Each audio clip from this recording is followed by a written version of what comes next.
So he had this mystical kind of an aura around him where these kinds of things happened. And I think that you had to be close enough to him to see these synchronicities and how often they happened. Hmm. His secretary would just laugh about it because it was such a constant thing, and it was kind of an expectation because they felt that, well, this, he's a man of high attainment, and when you achieve high attainment in spiritual matters, that's what happens. You aren't like regular people. You have an intuition that helps you avoid trouble. You know how to find help when you need it. You have synchronicities proliferate around you. And he was a living example of that to them.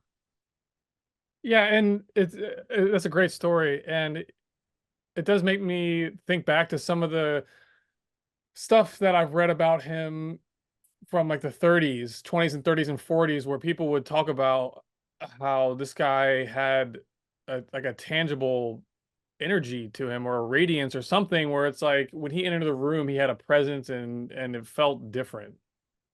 Absolutely. I mean, even when I knew him, the the feeling in that office, I wish I could, everybody should have been able to feel the feeling in that office because it was the way I imagine the inside of a sacred Egyptian temple when it was still being kept up with the proper practices, or Hmm. maybe a Tibetan monastery. Or I mean, it was just this.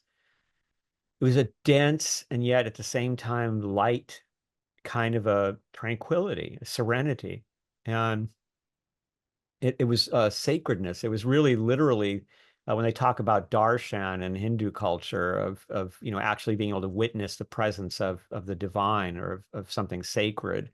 And the room itself had it. And the weird thing about it was he moved in this kind of he really seemed like a Taoist to me Hmm. because he was very serene, very peaceful.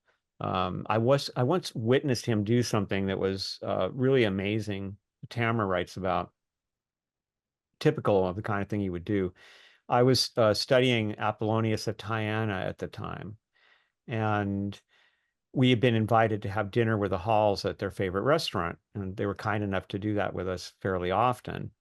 And so we thought, we're going to ask him about this because Tamara and I were debating whether the story that Apollonius of Tyana had once stopped a riot simply by standing by, and that his dignity and his aura and his tranquility were so powerful that person by person the riot was quelled.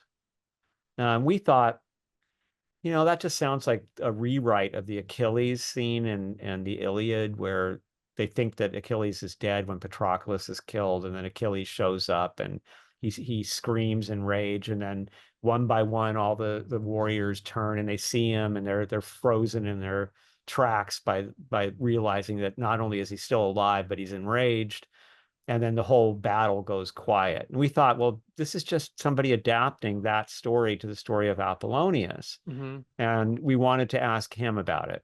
So on this night, the restaurant was super busy. Usually they would just let him in because he What brought was the restaurant? it was called Michael's on Los Feliz Boulevard in Los Feliz, Hmm. not far from the PRS itself, just down the street and just down the street from where he lived. Hmm. On Sundays, after his morning lecture, he would almost always go there to have brunch. And then all the people, so many of them from the lecture, would come there to eat and then would go by his table and just to thank him. And it was so fun to sit there and hear people saying, "Oh, this is the 10th time I've seen you, and I drove out from Kansas," and just amazing little Hmm. stories and the sweetness of everyone involved. And Marie, his wife, was hilarious because she'd be watching the whole thing, and then she'd turn around to us and say, "Look at him, he loves it." And so, but on this particular evening, he had to stand in line with everybody else, and Marie asked us to stay with him as she would go park the car. And that was a welcome relief to us because she was a maniacal driver. And as Tamara says in her book, I mean, they must have been protected by angels because the way that woman drove. There was no red light that she feared. Wow. But but so she split and we were there with him, and there was this couple standing in front of us and they were kind of bickering, and the guy got a little rough with her, and she was obviously afraid. And we watched Manly Hall do this funny thing. It was almost like a Tai Chi move. He just like shifted his weight a couple times. And the woman saw what he was doing and she kind of slipped behind him for protection. Well, the guy was furious.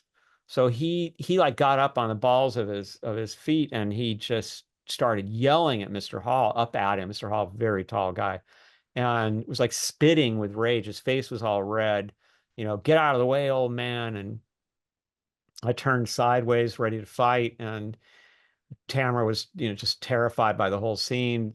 This poor old man he's gonna get hit by this crazy guy. And Manly Hall ignored him completely. I mean, he just kept looking past him with this expression on his face, like he was looking at a Zen garden or something. I mean, he could not have been more peaceful and detached.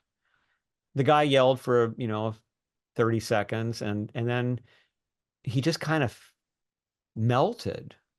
Just, I guess, he just sort of realized what he was doing, and he became very ashamed, and he apologized to Manly Hall and to the people in line and to his wife and took her by the hand and they walked away.